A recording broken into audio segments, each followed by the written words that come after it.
السلام علیکم ورحمۃ اللہ وبرکاتہ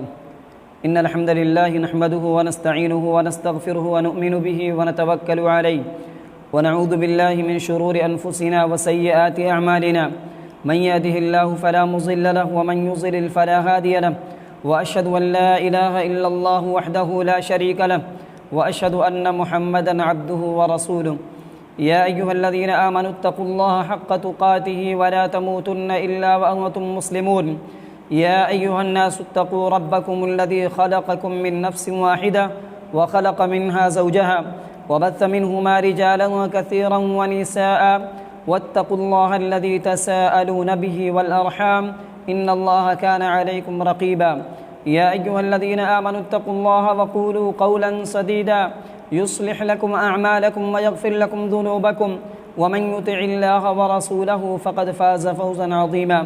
أما بعد فإن أصدق الحديث كتاب الله وخير الهدي هدي محمد صلى الله عليه وسلم وشر الأمور محدثاتها وكل محدثة بدعة وكل بدعة ضلالة وكل ضلالة في النار فأعوذ بالله السميع العليم من الشيطان الرجيم بسم الله الرحمن الرحيم اليوم أكملت لكم دينكم وأتممت عليكم نعمتي ورضيت لكم الإسلام دينا وقال تعالى إن عدة الشهور عند الله 12 شهرا في كتاب الله يوم خلق السماوات والأرض منها 4 حرم ذلك الدين القيم فلا تظلموا فيهن أنفسكم۔ محترم ناظرین، ہم اور آپ اچھی طرح جانتے ہیں کہ محرم کا مہینہ شروع ہو چکا ہے۔ محرم کا مہینہ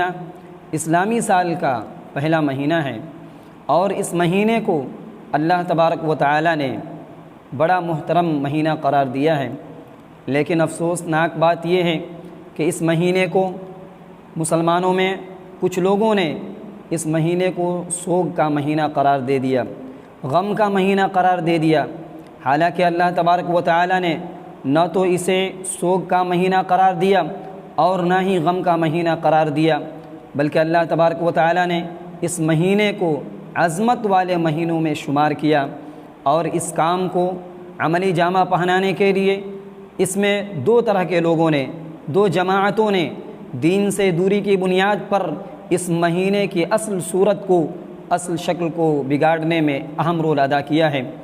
ایک گروہ وہ ہے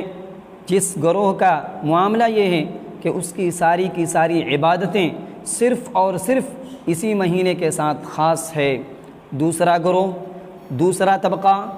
وہ ان لوگوں کا ہے جو انہی کی روش پر چلے، انہی کے راستے کو طے کیا اور آہستہ آہستہ انہی کی روش اختیار کر لیے، اور اس ملک کے اندر طرح طرح کی بدعات پائی جاتی ہے۔ انہی بدعات میں ایک بدعت محرم کا چاند نظر آتے ہی بہت سارے لوگوں کا معاملہ یہ ہوتا ہے کہ کالے لباس پہننا، کالے جھنڈے نصب کرنا، گھروں کے سامنے کالے جھنڈے گاڑنا، پھر اسی طریقے سے نوحہ کرنا، ماتم کرنا، مرثیہ پڑھنا، عورتوں کا اپنے بدن سے زیورات کا نکال دینا، اسی طریقے سے تعزیہ بنانا اور تابوت بنانا، اور حسین رضی اللہ تعالی عنہ کی شہادت کے نام پر مجالس منعقد کرنا، پروگرام کرنا، پھر اسی طریقے سے اپنے بدن اور جسموں کو زنجیروں اور چھڑیوں کے ذریعے زخمی کرنا، یہ سارے کام بدعات میں شمار کیے جاتے ہیں۔ اسلام سے اس کا کوئی تعلق نہیں ہے، لیکن ان دونوں جماعتوں نے، 2 طرح کے لوگوں نے اس کو عملی جامہ پہنایا۔ کیا حقیقت یہی ہے؟ پیارے نبی صلی اللہ علیہ وسلم نے اسی حالت پر، اسی دین پر یا اسی عمل پر اپنی امت کو چھوڑا تھا؟ حقیقت یہ ہے کہ پیارے نبی صلی اللہ علیہ وسلم کی زندگی کا جب ہم مطالعہ کرتے ہیں، آپ صلی اللہ علیہ وسلم کے زندگی میں بھی یہ محرم کا مہینہ آیا اور محرم کی 10ویں تاریخ آئی، صحابہ کرام کی زندگی میں بھی محرم کا مہینہ آیا اور محرم کی 10ویں تاریخ آئی۔ کیا پیارے نبی صلی اللہ علیہ وسلم نے یہ سارے خرافات کیے؟ کیا صحابہ کرام نے ان خرافات پر عمل کیا؟ یقیناً نہیں کیا، ہرگز نہیں کیا، کیوں؟ اس لیے کہ پیارے نبی صلی اللہ علیہ وسلم پر دین اسلام مکمل ہو چکا تھا۔ آپ صلی اللہ علیہ وسلم نے صحابہ کرام کے بیچ میں حجۃ الوداع کے موقع پر حجۃ الوداع کے موقع پر آپ نے صاف اعلان کر دیا تھا، اور اس آیت کریمہ کے بارے میں آپ نے فرمایا تھا کہ اللہ تبارک و تعالیٰ نے کہا الیوم اکملت لکم دینکم واتممت علیکم نعمتی ورضیت لکم الاسلام دینا۔ اے میرے صحابہ سنو، اللہ یہ فرماتا ہے کہ آج کے دن تمہارے لیے تمہارا دین مکمل ہو چکا۔ دین اسلام، ہماری شریعت، ہمارا اسلام نبی کریم صلی اللہ علیہ وسلم کے زمانے میں مکمل ہو چکا۔ جب اسلام مکمل ہو چکا، جب اسلام کمپلیٹ ہو چکا، تو اب اسلام کے اندر نہ تو کسی چیز کی زیادتی ہو سکتی ہے اور نہ ہی اسلام سے کسی چیز کو نکالا جا سکتا ہے۔ پیارے نبی صلی اللہ علیہ وسلم نے اپنے حوالے سے مثال دے کر سمجھایا تھا کہ اسلام مکمل ہو چکا ہے۔ پیارے نبی صلی اللہ علیہ وسلم نے کہا تھا، صحیح بخاری کی روایت ہے، حضرت ابو ہریرہ رضی اللہ تعالیٰ عنہ حدیث کے راوی ہیں، کہتے ہیں کہ پیارے نبی صلی اللہ علیہ وسلم نے فرمایا ان مثلی ومثل الانبیاء من قبلی کمثل رجل بنا بیتا فاحسنہ واجملہ، کہ آپ صلی اللہ علیہ وسلم نے کہا بے شک میری مثال اور مجھ سے پہلے تمام نبیوں کی مثال ایک آدمی کی طرح ہے، ایک انسان کی طرح ہے، اور اس انسان کی طرح ہے، اس آدمی کی طرح ہے جس نے ایک گھر بنایا، ایک گھر کی تعمیر کی اور گھر بہترین بنایا، خوبصورت بنایا، گھر کے اندر کسی طرح کی کوئی کمی نہیں چھوڑا، گھر انتہائی خوبصورت بنایا، اور گھر بنانے کے بعد اس گھر کے اندر الا موضع لبنۃ من زاویۃ، اس گھر کے ایک کونے میں ایک اینٹ کی جگہ چھوڑ دیا گیا۔ گھر والا لوگوں کو بلاتا ہے، لوگ گھر کے اندر آتے ہیں، داخل ہوتے ہیں اور گھر میں چکر لگاتے ہیں، چاروں طرف دیکھتے ہیں، گھر پورے طور پر مکمل ہو چکا ہے، کمپلیٹ ہو چکا ہے، گھر انتہائی خوبصورت بھی ہے، گھر کے اندر کمی نہیں ہے، سوائے ایک اینٹ کی جگہ خالی چھوڑ دی گئی ہے، ایک جگہ خالی ہے۔ لوگ پوچھتے ہیں حل وضعت هذه اللبنہ، لوگوں اے گھر کا مالک یہ گھر تو مکمل ہو چکا ہے، سوائے اس ایک اینٹ کے اس اینٹ کو کیوں نہیں رکھا گیا ہے، یہاں جگہ خالی کیوں چھوڑ دی گئی ہے؟ پیارے نبی صلی اللہ علیہ وسلم کہتے ہیں فَأَنَا اللَّبِنَةُ،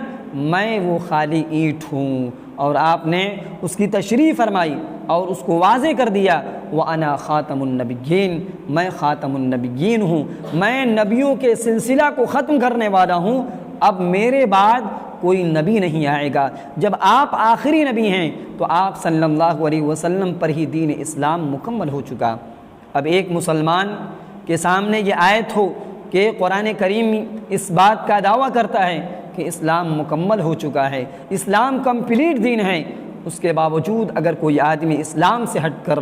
شریعت سے ہٹ کر، قانون سے ہٹ کر کوئی چیز ایجاد کرتا ہے، کسی چیز پر عمل کرتا ہے، ظاہر سی بات ہے وہ عمل نہ تو قرآن سے ثابت ہے، وہ عمل نہ تو محمد الرسول اللہ صلی اللہ علیہ وسلم کی صحیح احادیث سے ثابت ہے، ظاہر سی بات ہے وہ بدعت ہے، اس کا تعلق اسلام سے نہیں ہے۔ تو حضرت امام مالک رحمۃ اللہ علیہ کا ایک قول سامنے رکھنا چاہیے۔ امام مالک رحمۃ اللہ علیہ نے اس آیت کریمہ کی شرح میں اور تفسیر میں کہا تھا من ابتدع فی الاسلام بدعۃ یراها حسنۃ، اب کوئی آدمی اسلام کے اندر کوئی نئی چیز ایجاد کرتا ہے، کوئی نیا کام ایجاد کرتا ہے اور اس کام کو اچھا سمجھتا ہے، اس بدعت کو اچھا سمجھتا ہے، حضرت امام مالک رحمۃ اللہ علیہ فرماتے ہیں کہ اس کو سوچ لینا چاہیے، اس کو سمجھ لینا چاہیے فقد زعم ان محمد صلی اللہ علیہ وسلم خان الرسالہ، دراصل میں اس کا گمان یہ ہے وہ آدمی اس عقیدے پر پہنچ چکا ہے، یہاں پہنچ چکا ہے، اس کا گمان یہ ہے کہ نعوذ باللہ محمد الرسول اللہ صلی اللہ علیہ وسلم نے رسالت میں، اسلام کے پیغام کو پہنچانے میں آپ صلی اللہ علیہ وسلم نے خیانت سے کام لیا ہے۔ کیوں؟ لأن اللہ یقول، اس لیے کہ اللہ تبارک و تعالیٰ نے کہا الیوم اکملت لکم دینکم، لوگو تمہارے لیے تمہارا دین مکمل ہو چکا ہے۔ اور امام مالک نے یہ بات بھی کہی فما لم یکن یومئذ دینا فلا یکون اليوم دینا، جو محمد صلی اللہ علیہ وسلم کے زمانے میں جو چیز جو کام دین نہیں تھا، وہ آج بھی دین نہیں ہو سکتا، وہ آج بھی اس پر عمل نہیں کیا جا سکتا۔ خلاصہ کلام یہ ہے کہ دین اسلام جو محمد صلی اللہ علیہ وسلم نے بیان کیا، جو آپ صلی اللہ علیہ وسلم نے اپنی امت کو پیش کیا، وہ دین، وہ اسلام مکمل دین ہے، وہ کمپلیٹ دین ہے۔ اب اسلام مکمل ہونے کے بعد اگر کسی زمانے میں، کسی وقت میں کوئی حادثہ پیش آ جائے، کوئی واقعہ پیش آ جائے، تو کیا وہ واقعہ دین بن سکتا ہے؟ کیا وہ واقعہ وہ شریعت بن سکتا ہے؟ ظاہر سی بات ہے وہ شریعت نہیں بن سکتا، وہ قانون نہیں بن سکتا۔ ہمارے یہاں بھی وہی ہوا۔ نبی کریم صلی اللہ علیہ وسلم کے نواسے حضرت حسین رضی اللہ تعالیٰ عنہ کی شہادت اسی مہینے میں اور اسی مہینے کی 10ویں تاریخ کو ہوئی تھی، لیکن اس واقعے کے بعد، اس حادثے کے بعد کئی سالوں تک ماتم کا کوئی تصور نہیں رہا، تعزیہ داری کا کوئی تصور نہیں رہا، کالے لباس پہننے کا کوئی تصور نہیں رہا، اور زخموں کے ذریعے، یعنی چھریوں کے ذریعے، زنجیروں کے ذریعے اپنے جسموں کو زخمی کرنے کا کوئی معاملہ نہیں رہا۔ حضرت حسین رضی اللہ تعالیٰ عنہ کی شہادت کے بعد تقریباً 291 سال بعد معز الدولہ دیلمی نے سن 352 ہجری میں اس بدعت کو ایجاد کیا، ماتم کی بدعت کو ایجاد کیا۔ لیکن اس سال تو کچھ لوگوں نے اس پر عمل کرنے کی کوشش کی، اور اس زمانے کا جو گورنر تھا معز الدولہ نے اپنے زمانے کے لوگوں کو اس بات کا اعلان کیا، اور لوگوں میں یہ بات کہی کہ لوگوں سنو، آج کے دن دکانیں بند کر دی جائیں، عورتیں زیورات نکال دیں اور گھر سے باہر نکل جائیں، یعنی ماتم کیا جائے، جلوس نکالے جائیں اور غم کا اظہار کیا جائے۔ اگلے سال آیا، دوسرا سال آیا، اس پر عمل کرانے کی کوشش کی گئی، لیکن جو اہل السنہ والجماعت ہیں، جن کا عقیدہ منہج مضبوط تھا، ان لوگوں نے اس عمل کو قبول نہیں کیا۔ لیکن جن لوگوں کا معاملہ شیعیت کی طرف غالب تھا، وہ لوگ اس چیز کو قبول کر لیے۔ رفتہ رفتہ یہ چیز ملک ہندوستان کے اندر بھی آ گیا، لیکن یہ چیز بدعت ہے، اس کا شمار اسلام میں نہیں کیا جا سکتا، اس کا تعلق ذرہ برابر بھی دین اسلام سے نہیں ہے، اس لیے کہ ہماری شریعت میں اور نبی کریم صلی اللہ علیہ وسلم کے زمانے میں صحابہ کرام اللہ کی راہ میں شہید ہوئے، طرح طرح کے صحابہ شہید ہوئے۔ غزوہ احد میں تقریباً 70 صحابہ مارے گئے۔ اگر غم کا معاملہ ہوتا تو اللہ کے نبی صلی اللہ علیہ وسلم سوگ مناتے، آپ غم کرتے، آپ بھی ماتم کرتے، لیکن آپ صلی اللہ علیہ وسلم کی زندگی میں اس طریقے کا کوئی ثبوت نہیں ملتا۔ آپ کے زمانے میں یہ مہینہ آیا، آپ صلی اللہ علیہ وسلم اس مہینے کے بارے میں کیا کہتے ہیں، اور قرآن کریم اس مہینے کے بارے میں کیا کہتا ہے؟ اللہ تبارک و تعالیٰ نے سورہ توبہ کی آیت نمبر 36 میں بیان کیا، ان عدت الشہور عند اللہ 12 شہرا فی کتاب اللہ یوم خلق السماوات والارض منها 4 حرم ذلک الدین القیم فلا تظلموا فیہن انفسکم۔ اللہ تعالیٰ نے کہا کہ بے شک مہینوں کی تعداد، مہینوں کی گنتی اللہ کی نگاہ میں، اللہ کی کتاب میں یعنی قرآن کریم میں 12 ہیں۔ اسی دن سے، جس دن سے اللہ تعالیٰ نے جس دن زمین کو بنایا، آسمان کو بنایا، زمین و آسمان کی پیدائش کے دن سے ہی مہینوں کی تعداد 12 ہیں، 12 مہینوں کی تعداد ہے۔ منہا 4 حرم، لیکن ان میں سے 4 مہینے حرمت والے ہیں۔ 4 مہینے ایسے ہیں جن مہینوں کا لحاظ رکھا جائے، جن مہینوں کا احترام کیا جائے، اور تعجب کی بات تو یہ ہے کہ ان مہینوں کی حرمت کا لحاظ زمانے جاہلیت میں مکہ کے لوگ بھی کیا کرتے تھے، جو اسلام کو نہیں مانتے تھے وہ بھی اس مہینے کا لحاظ رکھتے تھے۔ اور مہینوں کی تعداد جو 12 بتلائی گئی ہے، اس مہینے کے بارے میں پیارے نبی صلی اللہ علیہ وسلم نے واضح کر دیا اور کہہ دیا کہ اس مہینے میں جو 12 مہینے ہیں اور ان میں جو 4 مہینے حرمت والے ہیں، کون کون سے ہیں؟ پیارے نبی صلی اللہ علیہ وسلم نے کہا، صحیح مسلم کی روایت ہے اور صحیح بخاری کی روایت ہے، پیارے نبی صلی اللہ علیہ وسلم نے کہا، حضرت ابو بکر رضی اللہ تعالیٰ عنہ حدیث کے راوی ہیں، کہتے ہیں ان الزمان قد استدار کہیئتہ یوم خلق اللہ السماوات والارض، کہ لوگوں سنو، زمانہ گھوم پھر کر اپنی حالت پر آ جاتا ہے، گھوم پھر کر اپنی حالت پر آ جاتا ہے اور اللہ تعالیٰ نے جس دن سے آسمان اور زمین کو پیدا کیا، السنۃ 12 شہرن، مہینوں کی تعداد یا مہینوں کی گنتی 12 ہیں، 12 مہینے ہیں، مہینوں کی تعداد 12 ہے۔ منہا اربعۃ حرم،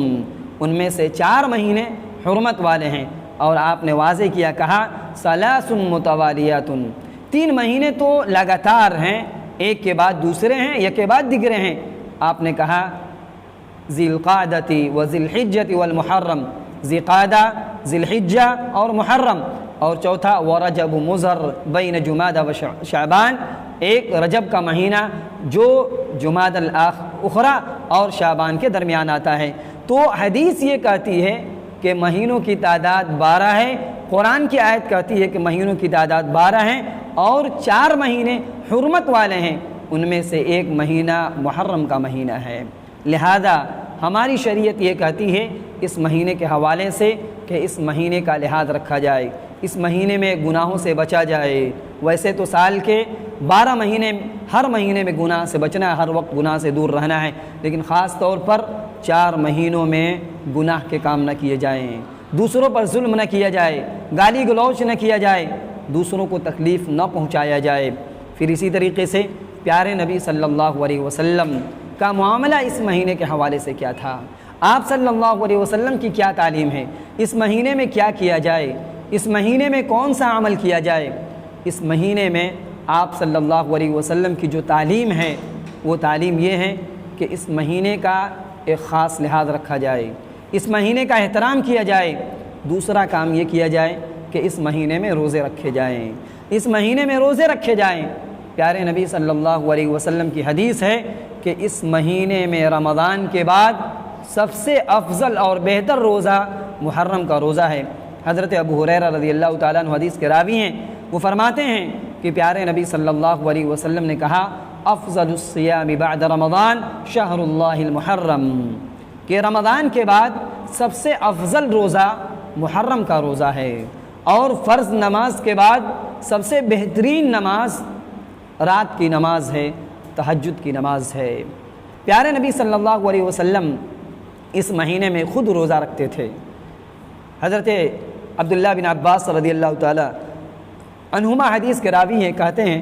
کہ رسول اللہ صلی اللہ علیہ وسلم مدینہ تشریف لائیں۔ آپ جب مدینہ آئیں فوجد الیہود صیاما یوم عاشوراء، آپ نے دیکھا کہ یہودی لوگ عاشوراء کے دن 10 محرم کے دن روزہ رکھے ہوئے ہیں۔ آپ صلی اللہ علیہ وسلم نے ان سے کہا، ان سے پوچھا ما ھذا الیوم الذی تصومونہ، آج آپ لوگ کیوں روزہ رکھے ہوئے ہیں، آج کے دن روزہ رکھنے کی کیا وجہ ہے؟ لوگوں نے جواب دیا ھذا یوم عظیم، اللہ کے رسول یہ بہت عظیم دن ہے، یہ بہت بڑا دن ہے۔ اور انہوں نے وجہ بتلائی، کہا انجى اللہ فیہ موسیٰ وقومہ وغرق فرعون وقومہ، یہی وہ دن ہے جس دن اللہ تعالیٰ نے موسیٰ علیہ السلام کو اور ان کی قوم کو فرعون کے ظلم سے اور فرعون کی زیادتی سے موسیٰ اور ان کے قوم کو نجات دیا تھا، اور فرعون کو اور اس کے قوم کو اللہ تبارک و تعالیٰ نے سمندر میں ڈبو دیا تھا۔ پھر آپ صلی اللہ علیہ وسلم سے ان لوگوں نے یہ بھی کہا کہ فصامہ موسیٰ شکراً، اسی وجہ سے موسیٰ علیہ السلام نے شکریہ کے طور پر آج کے دن روزہ رکھا، فنحن نصومہ، اسی لیے ہم لوگ بھی روزہ رکھ رہے ہیں۔ پھر آپ صلی اللہ علیہ وسلم نے کہا فنحن احق واولی بموسیٰ منکم، سنو ہم تم سے زیادہ موسیٰ کے نزدیک ہیں، موسیٰ کے تم لوگوں کے مقابلے میں ہم زیادہ حق رکھتے ہیں کہ ہم روزہ رکھیں۔ موسیٰ علیہ السلام کے نسبت ہم سے زیادہ قریب ہے، ہم موسیٰ علیہ السلام کے زیادہ قریب ہیں، لہذا ہم اس بات کا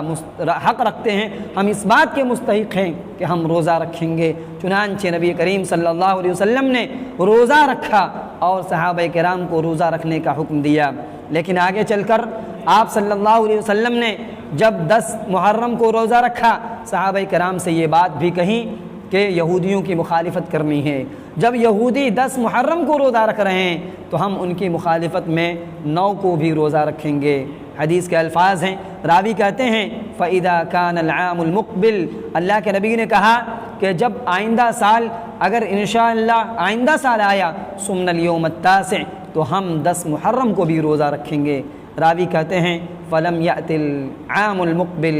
ابھی آئندہ سال آ ہی نہیں سکا تھا کہ پیارے نبی صلی اللہ علیہ وسلم فوت ہو گئے، آپ کا انتقال ہو گیا۔ تو سنت یہ ہے کہ 10 محرم کو بھی روزہ رکھا جائے اور 9 محرم کو بھی روزہ رکھا جائے۔ پیارے نبی صلی اللہ علیہ وسلم روزہ رکھتے ہیں، صحابہ کرام روزہ رکھتے ہیں، اور آپ صلی اللہ علیہ وسلم نے اپنی امت کو حکم دیا کہ روزہ رکھا جائے۔ اور ایک بات یاد رکھنے کی ہے، وہ یہ کہ محرم کی جو بھی فضیلت ہے اس کا تعلق روزوں سے ہے۔ موسیٰ علیہ السلام کے زمانے میں اس محرم کے مہینے کو فضیلت حاصل تھی، اہمیت حاصل تھی۔ ایسا نہیں ہے کہ اس محرم کی اہمیت جو ہے ہماری شریعت میں حسین رضی اللہ تعالیٰ عنہ کی شہادت سے ہے، ایسا نہیں ہے۔ حسین رضی اللہ تعالیٰ عنہ کی شہادت سے اس مہینے کی فضیلت کا کوئی تعلق نہیں ہے۔ شہادت حسین کا واقعہ بات کا ہے، لیکن نبی صلی اللہ علیہ وسلم کی یہ ساری حدیثیں، ساری تعلیمات آپ صلی اللہ علیہ وسلم کی زندگی کی ہے۔ تو معلوم یہ ہوا کہ اس مہینے کا لحاظ رکھا جائے، اس مہینے میں روزے رکھے جائیں، اور اس مہینے میں طرح طرح کے گناہوں اور خرافات سے بچا جائے۔ اس مہینے میں ماتم ہوتا ہے، لوگ سینہ کوبی کرتے ہیں، زخموں یعنی چھریوں کے ذریعے بدن کو زخمی پہنچاتے ہیں، زخم کرتے ہیں۔ اسلام سے اس کا کوئی تعلق نہیں ہے، اور جو آدمی ایسا کرتا ہے پیارے نبی صلی اللہ علیہ وسلم نے کہا کہ اس کا تعلق مجھ سے نہیں ہے، یعنی وہ آدمی مسلمان نہیں ہے۔ حضرت عبداللہ بن مسعود رضی اللہ تعالیٰ عنہ حدیث کے راوی ہیں، کہتے ہیں کہ پیارے نبی نے کہا لیس منا من لطم الخدود وشق الجیوب ودعا بدعوى الجاہلیہ، کہ وہ آدمی ہم میں سے نہیں ہے، وہ آدمی ہماری شریعت پر نہیں ہے، ہمارے دین پر نہیں، ہمارے راستے پر نہیں ہے، جو اپنے گالوں پر تماچے مارے، اور وہ آدمی ہم میں سے نہیں ہے جو اپنے گریبان کو چاک کرے، سینہ کوبی کرے، ماتم کرے، اور وہ آدمی بھی نہیں ہے جو زمانے جاہلیت کی پکارے۔ نوحہ خوانی کرنا، ماتم کرنا، اس کا اسلام سے کوئی تعلق نہیں ہے۔ کوئی آدمی سوگ مناتا ہے، روتا ہے، سینہ کوبی کرتا ہے، اسے یاد رکھنا چاہیے کہ یہ ایسی آواز ہے، یہ ایسی چیز ہے کہ پیارے نبی صلی اللہ علیہ وسلم نے کہا کہ دنیا میں بھی اور آخرت میں بھی ایسی آواز پر لعنت برستی ہے۔